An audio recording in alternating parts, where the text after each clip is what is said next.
नमस्कार दोस्तों। Welcome to Arun Sharma classes. आज की वीडियो में हम लोग अकाउंटिंग स्टैंडर्ड नाइन के बारे में स्टडी करेंगे, ठीक है ना। रेवेन्यू रिकॉग्निजेशन। तो आइए स्टार्ट करते हैं। सबसे पहले हम लोग स्टार्ट करेंगे एक एग्जांपल के साथ। मान लीजिए कि एक कंपनी है XYZ लिमिटेड जो प्रोडक्ट सेल करती है, ठीक है ना। तो ये जो है कंपनी ने 5 लाख का गुड्स डिस्पैच कर दिया है कस्टमर को, लेकिन पेमेंट अभी रिसीव नहीं हुआ है। अब सवाल ये है कि क्या कंपनी अभी रेवेन्यू रिकॉग्नाइज की है या पेमेंट आने का वेट करे। इसी कंफ्यूजन को सॉल्व करने के लिए अकाउंटिंग स्टैंडर्ड 9 रेवेन्यू रिकॉग्निजेशन आता है। तो इसका पहले डेफिनेशन देखते हैं। AS9 जो है वो डील करता है रेवेन्यू को कब रिकॉग्नाइज करना है, कब रिकॉर्ड करना है। तो एक लाइन में अगर याद रखें तो रेवेन्यू तब रिकॉग्नाइज होता है जब अर्निंग प्रोसेस कंप्लीट हो जाए और कलेक्शन रीजनेबली सर्टेन हो। अगर जो इसका कोर कॉन्सेप्ट देखें तो रेवेन्यू के 3 सोर्स आ सकते हैं, ठीक है ना। पहला है sale of goods, rendering of services, interest, royalty और डिविडेंड। तो सेल ऑफ गुड्स में जैसे देखें तो सेल ऑफ गुड्स में जो आता है वो है जब ऑनरशिप ट्रांसफ़र हो जाए, रिस्क एंड रिवॉर्ड्स बायर को ट्रांसफ़र हो जाए और कलेक्शन रीजनेबली सर्टेन हो। सेकंड में देखते हैं, इसका जो है एक स्ट्रॉन्ग एग्जांपल भी देख लेते हैं। जैसे कि आपका XYZ लिमिटेड ने गुड डिस्पैच किया 5 लाख का, ऑनरशिप तो ट्रांसफ़र हो गई, पेमेंट पेंडिंग है। तो क्या ये रेवेन्यू रिकॉग्नाइज है? हाँ, क्योंकि अर्निंग कंप्लीट हो गई है। फिर उसके बाद से आते हैं अपने, लेकिन इसमें क्या है कि कैश रिसीव होना ज़रूरी नहीं है। रेंडरिंग ऑफ सर्विसेज, रेवेन्यू कैसे रिकॉग्नाइज होगा? तो कंप्लीट सर्विस मेथड होना चाहिए, फिर प्रोपोर्शनेट कंप्लीशन मेथड होना चाहिए, ठीक है। अगर जो एग्जांपल में देखें तो एक कंसल्टेंसी सर्विसेज है जो 1 लाख का सर्विस प्रोवाइड किया है, 50% सर्विसेज कंप्लीट हो गया तो रेवेन्यू 50% मतलब ये हो गया है, ठीक है ना। फिर उसके बाद से इंटरेस्ट एंड रॉयल्टी या डिविडेंड के केस में होता है। तो इंटरेस्ट के टाइम के बेसिस पे होता है, रॉयल्टी का एग्रीमेंट बेसिस पे होता है और डिविडेंड राइट टू रिसीव होता है। एग्जांपल में अगर जो हम लोग देखें तो इंटरेस्ट जैसे है वो 10,000 पर ईयर रिसीव होगा तो टाइम के बेसिस पे रिकॉग्नाइज होगा।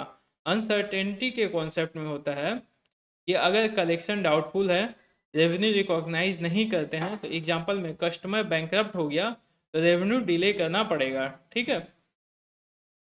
Advantage of AS9, revenue correct time पर रिकॉग्नाइज होता है, प्रॉफिट रियलिस्टिक होता है और फाइनेंशियल स्टेटमेंट रिलायबल बनाता है, मैचिंग कॉन्सेप्ट फॉलो होता है, ठीक है ना। अगर जो इसको अगर एक लाइन में समझे तो right income eight right time. फिर उसके बाद से अगर जो लिमिटेशन देखें तो लिमिटेशन जो है जजमेंट रिक्वायर्ड होता है, अनसर्टेनिटी डिसाइड करना डिफिकल्ट होता है, मैनिपुलेशन का रिस्क होता है और सर्विस कॉन्ट्रैक्ट्स में कम्प्लेक्सिटी होती है, इसीलिए केयरफुल एप्लीकेशन ज़रूरी है। अगर जो आपको कोई डाउट है तो आप हमें कमेंट बॉक्स में पूछ सकते हैं अपने डाउट को। अनदर स्ट्रॉन्ग एग्जांपल से अगर जो देखें तो ABC लिमिटेड ने 10 लाख का गुड सेल किया है, कस्टमर फाइनेंशियली वीक है, पेमेंट डाउटफुल है, तो क्या रेवेन्यू रिकॉग्नाइज करेंगे? नहीं, वेट करना पड़ेगा, प्रोड्यूस कॉन्सेप्ट को अप्लाई करना होता है, ठीक है। अगर जो important exam point of view से अगर जो देखें तो सेल इसको to risk and reward transfer होता है, सर्विसेज कंप्लीशन बेसिस पे होता है, इंटरेस्ट टाइम बेसिस पे होता है, अनसर्टेनिटी में नो रिकॉग्निजेशन होता है।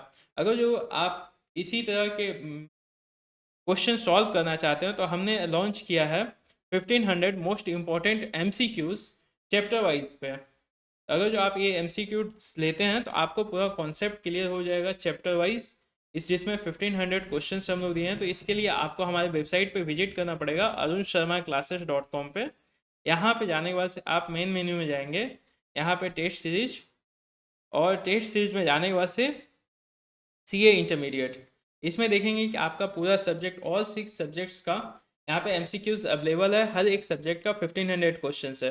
अगर जो आप चाहिए तो आप यहाँ से ले सकते हैं, ठीक है। तो आते हैं अपने वीडियो पे। तो फाइनल समरी अगर जो हम देखें, इसका फाइनल समरी है revenue is not equals to cash. मतलब रेवेन्यू का मतलब ये नहीं हुआ कि कैश आपके पास आ गया, रेवेन्यू का मतलब है अर्निंग कंप्लीट होगा, सर्टेनिटी है, कि पैसा आना है, ठीक है। अगर जो स्ट्रॉन्ग लाइन में कंक्लूजन इसको दें, AS9 इंश्योर करता है कि रेवेन्यू को सही टाइम पर रिकॉग्नाइज किया जाए और कंपनी का प्रॉफिट आर्टिफिशियली इन्फ्लेट ना हो। अगर आपको ये एक्सप्लेनेशन क्लियर है तो आप वीडियो को लाइक कीजिए, चैनल को सब्सक्राइब कीजिए और शेयर कीजिए, और कमेंट में लिखिए AS9 क्लियर है सर। अगर जो कोई डाउट है आप कमेंट बॉक्स में हमें पूछ सकते हैं, या फिर आप वेबसाइट पे यहाँ पे जाएंगे तो वेबसाइट पे देखेंगे ये जो है व्हाट्सअप का लिंक दिया हुआ है। व्हाट्सअप लिंक में अगर जो क्लिक करते हो तो आप डायरेक्ट हमसे व्हाट्सअप पे जुड़ सकते हैं, ठीक है ना। तो मिलते हैं नेक्स्ट वीडियो में, तब तक के लिए धन्यवाद।